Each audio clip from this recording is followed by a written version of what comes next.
రాష్ట్రంలో కొన్ని ఛానల్స్, కొంతమంది సైకాలజిస్టులు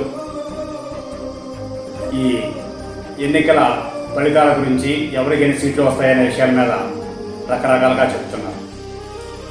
వాస్తవానికి మహిళల మనసులలో, వారి గుండె లోతులలో ఉన్న నిజాలను వెలికితీయటం మహాకవుల వల్లే కాలేదని చెప్పని సుదీర్ఘకాలంగా మనం ఇంటూనే ఉన్నాం. అయితే ఎక్కడో మారుమూల ప్రాంతంలో అర్ధరాత్రి వరకు ఓట్లేసిన ఆడపడుచుల యొక్క ఆలోచనలను కూడా మేము పసిగట్టాం అనే అన్నట్లుగా ఎవరికి వాళ్ళు ఓట్లు మాకు పడ్డాయని చెప్తున్నారు.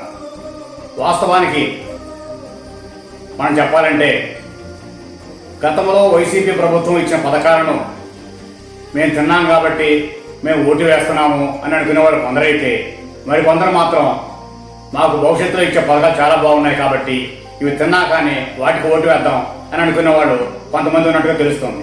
కాబట్టి ఏంటంటే రేపు కౌంటింగ్లో తెలిసేది ఏంటంటే ఓట్లు అత్యధికంగా వచ్చి కూటమి గెలిస్తే కొత్త స్కీములకు ఆకర్షితులైనట్లు లెక్క వస్తుంది, లేక వైసీపీఏ గెలిస్తే పాత స్కీములు మేము ఆర్థికంగా వెసులుబాటు అయ్యింది మా కుటుంబాలకు, మా పిల్లలు చదువుకున్నారు, నాడు నేడు స్కూళ్ళ ద్వారాను, తర్వాత మంచి వైద్యం అందింది, మంచి స్కీములు వచ్చాయి అనే ఆలోచనతో ఉన్నాము అని తెలుస్తుంది. అది విషయం.